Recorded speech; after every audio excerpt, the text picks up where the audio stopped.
আসসালামু আলাইকুম। আজকে আমি এসএসসি কেমিস্ট্রি চতুর্থ অধ্যায়ের পর্যায় সারণী চ্যাপ্টারের ৩টি সূত্র নিয়ে আলোচনা করব। খুবই সহজ ৩টি সূত্র।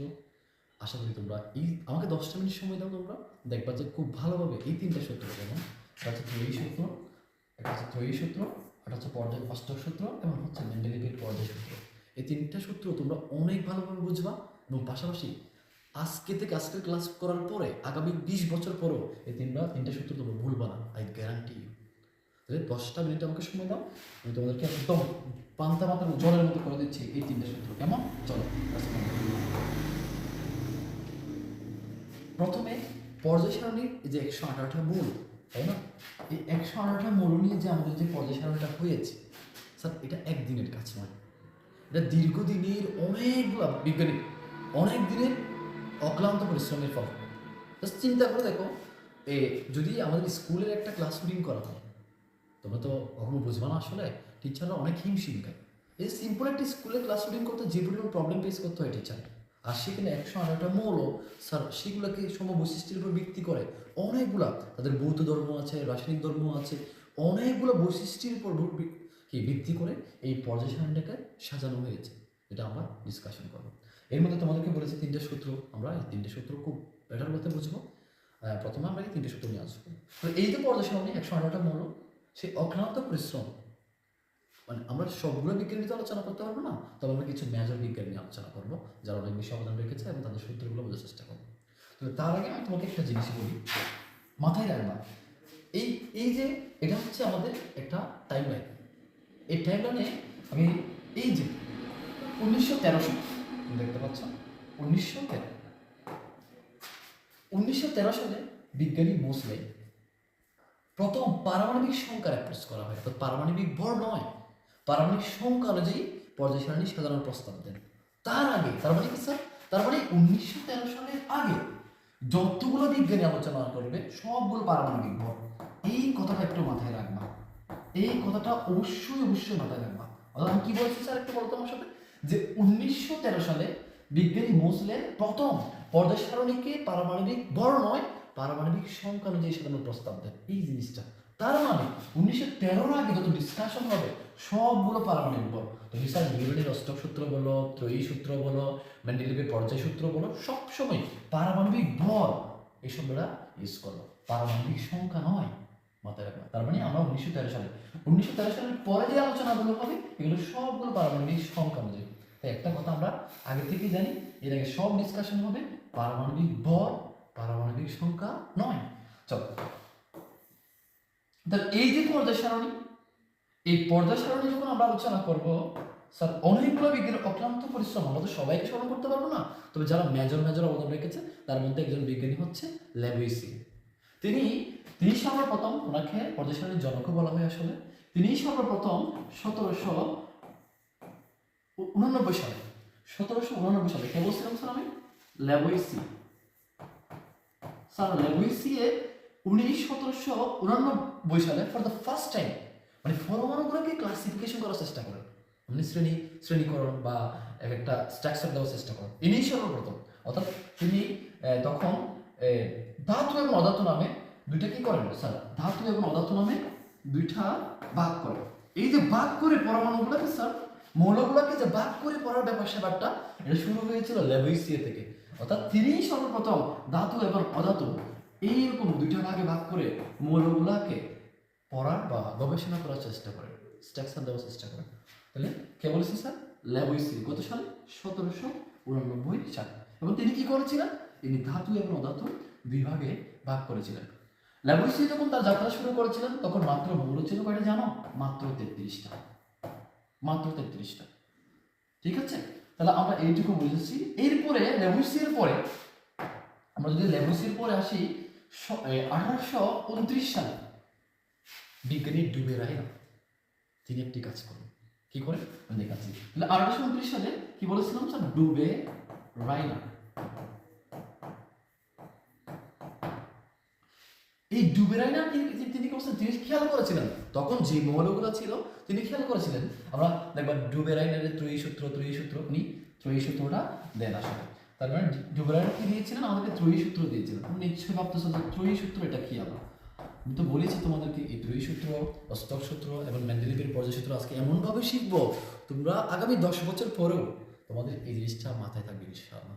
দেখো বিজ্ঞানী ডুবেরানের খেয়াল করেছেন, কি খেয়াল করেছেন, ওনার যখন এক্সিস্টিং মৌলগুলো ছিল তখন ওই সময় তিনি এগুলোর মধ্যে একটা পারমাণবিক ভর, উনি যখন পারমাণবিক ভর অনুযায়ী সাজিয়েছিলেন তিনি একটা জিনিস দেখেছেন। তবে ত্রয়ী সূত্রটা জানাটা আমাদের একটু মাথায় রাখতে হবে। তিনি কিন্তু কিভাবে সাজিয়েছেন আমরা পয়েন্ট আকারে জিনিসটা একটু দেখি। উনি হচ্ছে সমবৈশিষ্ট্য এই শব্দটা খুবই খুবই ইম্পর্টেন্ট স্যার, অনেকেই আমরা এই শব্দটা মিস দিই, এটা মিস দেওয়া যাবে না। উনি সমবৈশিষ্ট্যের মৌলগুলোকে সাজিয়েছিলেন, তবে বুঝতে পারছেন কিভাবে সাজিয়েছেন, পারমাণবিক সংখ্যা নয় পারমাণবিক ভর অনুযায়ী, যেটা আমরা টাইমলাইনে দেখতে পাচ্ছি 1913 সাল থেকে এর পরে হবে স্যার মুসলিম ব্যাপার স্যাপারটা পারমাণবিক সংখ্যা অনুযায়ী, এর আগে যত ডিসকাশন হবে সবই পারমাণবিক ভর। সেই হিসাবে ডুবেরানের কি করেছিলেন, ওই সময় যে মৌলগুলা ছিল সেগুলাকে উনি সমবৈশিষ্ট্যের মৌলগুলাকে, আমি আবার বলতেছি সমবৈশিষ্ট্য মানে কি বৈশিষ্ট্য মানে ধাতু হলো ধাতু, অধাতু হলো অধাতু, অর্থাৎ যারা একটা ইলেকট্রন ত্যাগ করতেছে আমরা জানি তো, এখন আমরা যে মডার্ন পর্যায় সারণী সেখান থেকে বুঝতে পারতেছি 1 নম্বর গ্রুপের সবগুলো মৌল একটা ইলেকট্রন ত্যাগ করে তারা সমবৈশিষ্ট্যের, ঠিক একইভাবে অর্থাৎ ডুবেরানরা কি করেছিলেন সমবৈশিষ্ট্যের মৌলগুলোকে সাজিয়েছিলেন কিভাবে, তাহলে প্রথম হচ্ছে সমবৈশিষ্ট্যের মৌল হবে, 2 নম্বর যে বিষয়টা সেটা হচ্ছে কি জানো, সেটা হচ্ছে পারমাণবিক ভর অনুযায়ী তিনি সাজিয়েছেন, পারমাণবিক সংখ্যা নয়। এই জিনিসটা স্যার তোমাদের অবশ্যই মাথায় রাখতে হবে, ঠিক আছে। তারপর কি বলেছি, আমি বলেছি যে বিজ্ঞানী ডুবেরাইনার ইনি ওই সময় যে মৌলগুলো ছিল সেগুলো সমবৈশিষ্ট্যে মানে একই বৈশিষ্ট্যে, অর্থাৎ ধাতু হলো ধাতু, যেমন আমরা তো বর্তমান মডার্ন সাথে জানি সোডিয়াম, তারপর হচ্ছে তোমার লিথিয়াম, পটাশিয়াম, সবাই একটা ইলেকট্রন ত্যাগ করে, এরা সবাই সরকার হয় কোনো পর্বর সামনে জিনিসগুলো না একই বৈশিষ্ট্যে। তাহলে সেই হিসাবে দেখো, তাহলে তিনি কি করেছিলেন, ইনি সমবৈশিষ্ট্যের মৌলগুলোকে কি অনুযায়ী সাজিয়েছিলেন, পারমাণবিক ভর এইভাবে সাজাইলে তার তিনি একটা বৈশিষ্ট্য লক্ষ্য করেছেন, কেমন যে এরকম, যে মনে করো হচ্ছে লিথিয়াম, এরপর হচ্ছে তোমার সোডিয়াম, এরপর হচ্ছে পটাশিয়াম, দেখো স্যার এরা সমবৈশিষ্ট্যে। এখন তুমি যদি বলো স্যার এদের ভর যদি খেয়াল করো, এর ভর হচ্ছে পারমাণবিক ভর হচ্ছে 7, পটাশিয়ামের পারমাণবিক ভর হচ্ছে তোমার 39। এই যে দেখো ডুবেরানা কি করেছিলেন জানো, যে লাইক এটি তো স্যার এগুলো দিয়ে করেন না, এমনি করেছেন ফ্লোরিন, তারপর ক্লোরিন, ব্রোমিন, এটা ছিল ফার্স্ট ট্রয় সূত্র ওনার ক্ষেত্রে, জাস্ট আমি এটা দিয়ে বলেছি তোমাদেরকে। তো দেখো স্যার লিথিয়াম কি, লিথিয়াম একটা ইলেকট্রন ত্যাগ করে, সোডিয়াম তাও একটা ইলেকট্রন ত্যাগ করে, পটাশিয়াম একটা ইলেকট্রন ত্যাগ করে, এরা সবাই ধাতু, তার মানে একই বৈশিষ্ট্য এই জিনিসটা হচ্ছে। এরপরে হলো যে ইনি পারমাণবিক ভর অনুযায়ী সাজিয়েছিলেন, তাহলে দেখো স্যার আমি সিরিয়ালি সাজালাম, ইনি কি খেয়াল করেছেন, দেখো এটার ভর হচ্ছে 23, তাহলে ইনি প্রথম এবং তৃতীয় মূলের ভরের যোগফল, মানে ভরের যোগফল 7 প্লাস হচ্ছে কত 39, যোগফলের অর্ধেক মানে 2 দিয়ে ভাগ করবো স্যার, 2 দিয়ে ভাগ করলে কত হয় 46 ডিভাইডেড বাই 2 দেন 23। দেখছো কি দেখতে পাচ্ছ তোমরা, প্রথম এবং তৃতীয় মূলের ভরের যোগফল কার সাথে মিলে গেছে, দ্বিতীয় মূলের সাথে মিলে গেছে। এটাই হচ্ছে ডুবেরানের ত্রয়ী মানে স্যার 3, বুঝতেই পারতেছো 3টা মূলের ব্যাপার সবাই নিয়ে আলোচনা হচ্ছে, তার মানে এই জিনিসগুলোই আর কি, অর্থাৎ নিউটন স্যার এই জিনিসটাই খেয়াল করেছেন।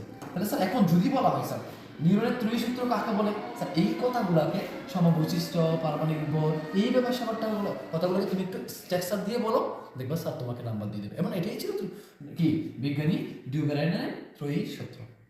তাহলে বলি স্যার আমরা ত্রয়ী সূত্রটা একটু বলি স্যার কেমন হবে, সমবৈশিষ্ট্যের মৌলগুলোকে পারমাণবিক ভর অনুযায়ী সাজালে প্রথম এবং তৃতীয় মৌলের, দেখতে পাচ্ছ প্রথম এবং তৃতীয় মৌলের ভরের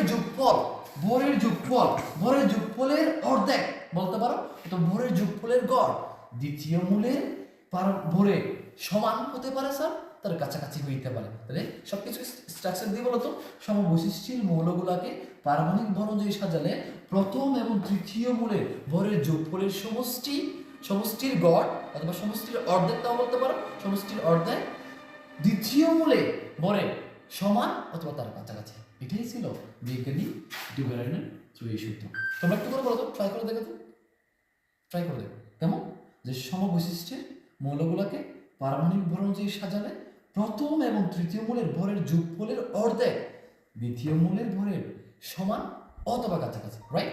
ওকে, তাহলে আমরা বিজ্ঞানী ডুবেরানের ত্রয়ী সূত্রটা বুঝলাম। এরপর চলো আমরা এখন যে জিনিসটা দেখবো সেটা হচ্ছে ডুবেরানের সাগের পরে যে জিনিসটা আমরা আলোচনা করবো সেটা হচ্ছে অষ্টক সূত্র। দারুণ একটা সূত্র স্যার, আমরা অষ্টক সূত্র নিয়ে ডিসকাশন করবো। বিজ্ঞানী ডুবেরেনারের পরে 1800 কত সালে, তার 35 সালে, বিজ্ঞানী ডুবেরেনারের পরে 1835 সালে, সরি স্যার এটা 35 সালে, এটা 66 হবে,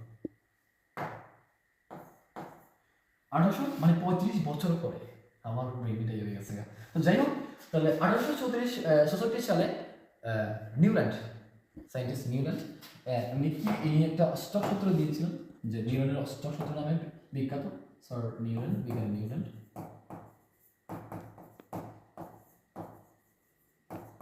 তোমাদের এই জিনিসটা মুখস্থ হয়ে যাবে।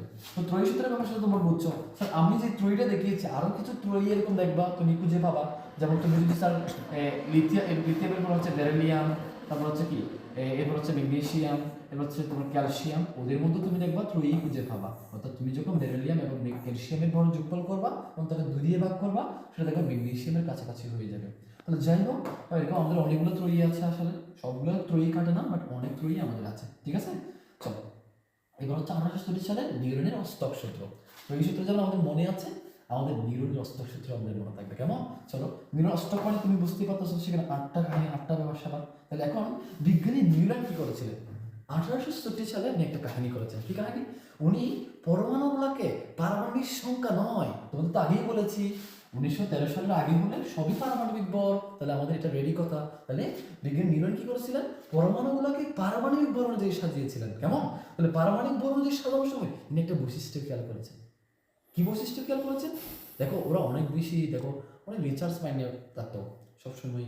দেখো এই ব্যাপার স্যাপারগুলো, এখন আমরা কি করি, আমরা সবসময় রিলস নিয়ে ব্যস্ত থাকি ধরতে গেলে, সো মাচ ডিস্ট্রাকশন। বাট তারা একনিষ্ঠ ছিল মানে গবেষণায়, পড়ালেখায়, সব দিক থেকে। তো যাই হোক, তাই বলে তাদের নামগুলো আমরা বারবার নিচ্ছি, অনেকেই তাদের নাম নিবে স্বাভাবিক। এখন যাই হোক, দেখো বিজ্ঞানী নিউটন সাহেব সেগুলোই করতেছিলেন, এগুলোই আসলে পরমাণুগুলোকে পারমাণবিক ভর অনুযায়ী সাজিয়েছিলেন। সাজানোর পর তিনি একটা বৈশিষ্ট্য খেয়াল করেছেন। কি করেছেন?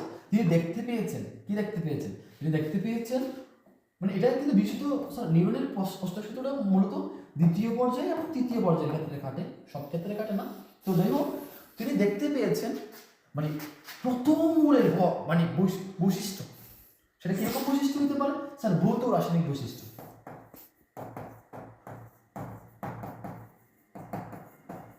ভৌত রাসায়নিক বৈশিষ্ট্য, ভৌত মানে তো বুঝতেছো ফিজিক্যাল, মানে কোটিং, তরল, বায়বীয়। আর রাসায়নিক বুঝতেছো কার সাথে বিক্রিয়া করবে, বিক্রিয়া করে কি তৈরি করবে, এই ব্যাপার স্যাপারগুলো রাসায়নিক জিনিসগুলো। তো যাই হোক, এখন নিউটন সাহেব কি করছেন, যে প্রথম মূলের রাসায়নিক বৈশিষ্ট্য, ভৌত রাসায়নিক বৈশিষ্ট্য তার অষ্টম মূলের সাথে মিলে যায়। স্যার অষ্টম মূল, তো দেখো এগুলোকে কি অনুযায়ী সাজাতে হবে? পারমাণবিক ভর অনুযায়ী। তো স্যার দেখো এগুলো প্রায় পারমাণবিক ভর অনুযায়ী সাজানো আছে। এখন পারমাণবিক ভর অনুযায়ী সাজালে প্রথম মূলের বৈশিষ্ট্য তার অষ্টম মূলের সাথে মিলে যায়। তাহলে লিথিয়াম ছাড়া, বি কেয়ারফুল স্যার, আমরা এখানে লিথিয়াম ছাড়া হিসাব করবো।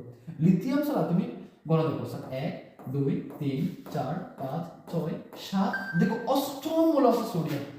দেখতেই পাচ্ছ, কারণ দেখো লিথিয়াম একটা ইলেকট্রন ত্যাগ করে, সোডিয়ামও কিন্তু একটা ইলেকট্রন ত্যাগ করে। তোমরা তো সবাই জানো স্যার লিথিয়াম যেমন কার সৃষ্টি করে, সোডিয়ামও কার সৃষ্টি করে। তারপর দেখো লিথিয়াম এবং সোডিয়ামের বৈশিষ্ট্য একই।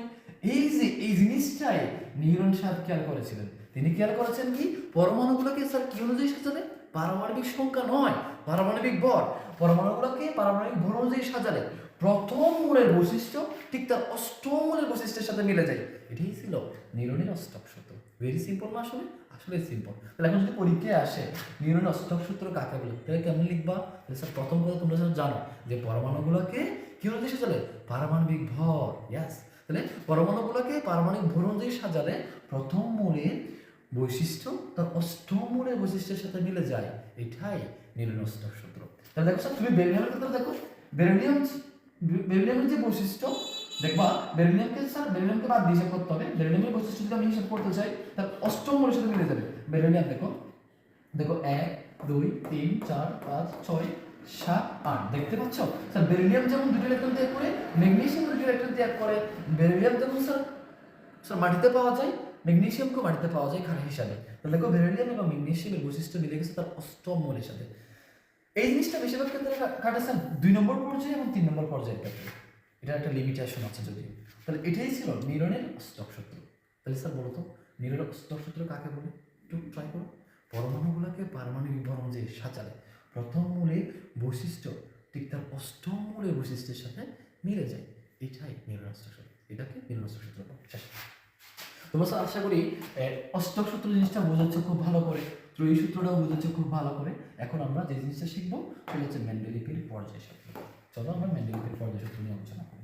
মেন্ডেলিপ সাহেব কি করেছিলেন ঠিক 8 বছর পর, নিউটনের 8 বছর পর 1869 সালে, 1869 সালে মেন্ডেলিপ কি করেছিলেন দেখো। মেন্ডেলিপের আমরা কি শিখবো স্যার? পর্যায় সূত্র শিখবো। পর্যায় সূত্র খুবই দারুণ। তোমাদের এই 3টে সূত্র অনেক মনে থাকবে আশা করি, তোমরা ভুলে যাবে না জিনিসটা, নিজেরা লিখতে পারবো ওয়ার্ড দিয়ে। তাহলে 1869 সালে দেখছো, 1913 সালের আগে স্যার যেহেতু 1869 সাল মাথায় রাখবা, তারপরে মেন্ডেলিপ নিজেও পারমাণবিক ভর অনুযায়ী পর্যায় সারণীটাকে সাজিয়েছিলেন, তাই না? এটা হচ্ছে রেডি কথা একদম। তো যাই হোক, এখন তাহলে মেন্ডেলিপের পর্যায় সূত্র নিয়ে একটু আমরা ডিসকাশন করবো। কি মেন্ডেলিপ তখন তার 63টা মূল আবিষ্কার হয়েছিল ওই সময় প্রায়, তিনি 63টা মৌল নিয়ে কাজ করেছেন এবং সেই 63টা মৌলকে মেন্ডেলিপ ফর দ্য ফার্স্ট টাইম খুব সুন্দর করে তিনি 12টা সারি একটু করে একটু অর্গানাইজ করে লিখুন,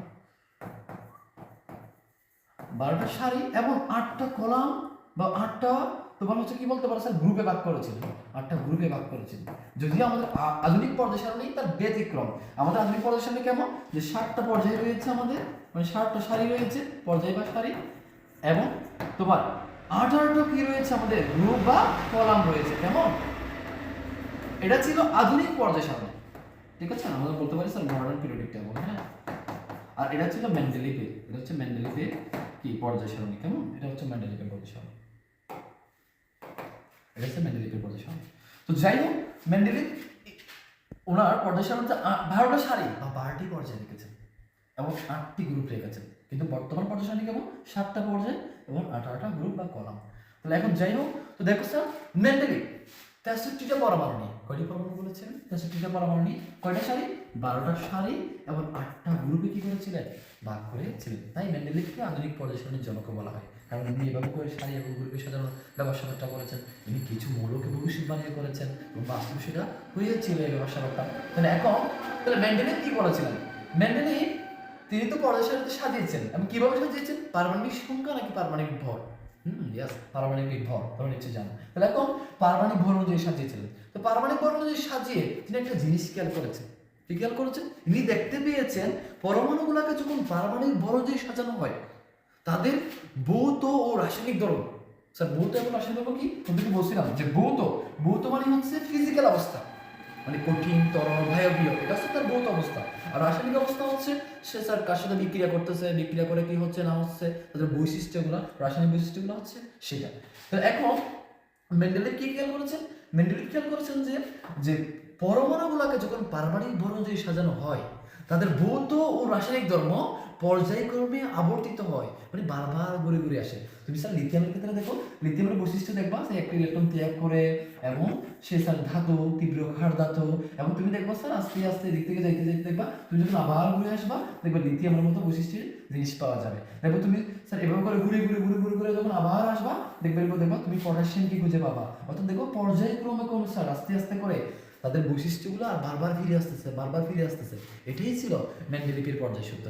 তাহলে আমি যদি সাজিয়ে বলি তোমাদের কেমন হবে বলতো, যে মেন্ডেলিপ কি করেছিলেন? পরমাণুগুলোকে পারমাণবিক ভর অনুযায়ী সাজিয়েছিলেন, রাইট? তাহলে পরমাণুগুলোকে পারমাণবিক ভর অনুযায়ী সাজালে তাদের ভৌত ও রাসায়নিক ধর্ম পর্যায়ক্রমে আবর্তিত হয়, মানে বারবার ফিরে আসে। সেই বৈশিষ্ট্যের মৌলগুলো আমরা এরকম একই বৈশিষ্ট্যের মৌলগুলো খুঁজে পাই। এটাই মেন্ডেলিপ বলেছিলেন, এটাই ছিল মেন্ডেলিপের পর্যায় সারণী।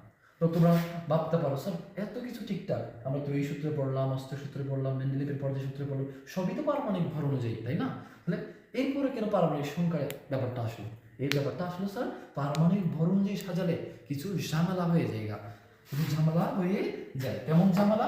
তার একটা ঝামেলা হচ্ছে, মনে যদি বলি স্যার, তুমি যখন খেয়াল করবা আমাদের যেটা আর্গন রয়েছে সেই আর্গনের ভর হচ্ছে 40, যেটা 18 নম্বর গ্রুপে রয়েছে বর্তমানে বলতেছি আমি। এরপর হচ্ছে পটাশিয়াম, এই ভর হচ্ছে কত জানো? 39। এখন পারমাণবিক ভর অনুযায়ী সাজালে পটাশিয়ামকে আগে রাখতে হবে। ফলে যে জিনিসটা হবে, আমি তোমাদের একটা জিনিস দেখাচ্ছি, একটু ওয়েট করতে হবে স্যার। ডিসিপ্লিন যাচ্ছে, কেমিস্ট্রি যাচ্ছে, এবং তোমাদের আরেকটা জিনিস দেখে এই জিনিসটা খেয়াল করছে। কেমন একটু করে আমাদেরকে প্যারা দিতে হবে, বিকজ তো দেখো যদি স্যার পারমাণবিক কি বলেছি তোমাদেরকে আমি, পারমাণবিক ভর দিয়ে সাজানো হয়, এই যে আমাদের যে আর্গনটা রয়েছে সে আর্গনের ভর হচ্ছে 40, এবং আমাদের যে পটাশিয়ামটা রয়েছে তার পটাশিয়ামের ভর হচ্ছে আমাদের 39। তো পারমাণবিক ভর দিয়ে সাজালে এই পটাশিয়ামকে আমাকে এইখানে দিতে হবে, এখানে দিতে হবে। দেখো স্যার এটা তো নিষ্ক্রিয় গ্যাসের একটা গ্রুপ, আর পটাশিয়াম তো স্যার তীব্র ক্ষার ধাতু, অনেক বেশি রিঅ্যাক্টিভ, তাই এখানে এরকম অনেকগুলো বিশৃঙ্খলা দেখা যায়। সেই বিশৃঙ্খলা থেকে বাঁচার জন্য এই সমস্যাগুলো সলভ করার জন্য বিজ্ঞানী মুসলে কি করেছিলেন, উনি প্রস্তাব দিয়েছিলেন যে আসলে এই প্রবলেমগুলো সলভ করতে গেলে আমাদের যে কাজটা করতে হবে পারমাণবিক ভর নয়, পারমাণবিক সংখ্যা অনুযায়ী সাজাতে হবে। আমরা যদি স্যার কি করি পর্যায়সারণটা সাজাই তাহলে এই প্রবলেমগুলো মিনিমাইজ করা যাবে, এবং এটাই ছিল ব্যাপারটা। তাহলে আজকের ক্লাসে তোমরা কি শিখলাম, আজকের ক্লাসে ত্রয়ী সূত্র শিখেছিলাম, আমরা শিখলাম হচ্ছে অষ্টক সূত্র, আমরা শিখলাম পর্যায় সূত্র, কেমন? তাহলে এখন ত্রয়ী সূত্র কাকে বলে মনে আছে? মৌলগুলোকে কি অনুযায়ী সাজানো হয়েছিল, সমবৈশিষ্ট্যের, রাইট? এরপর হচ্ছে পারমাণবিক ভর। অষ্টক সূত্রের ক্ষেত্রে তুমি পারমাণবিক ভর অনুযায়ী সাজালে, এবং মেন্ডেলি পারমাণবিক ভর অনুযায়ী। তাহলে তিনটে সূত্রে একটা কমন কথা পারমাণবিক ভর। তবে স্পেশাল একটা জিনিস কথা আনতে হবে, সেটা হচ্ছে ত্রয়ী সূত্রে, সেটা হচ্ছে সমবৈশিষ্ট্যের। এই ছিল আজকের আলোচনা। তোমরা সবাই ভালো থেকো, সুস্থ থেকো। আসসালামু আলাইকুম।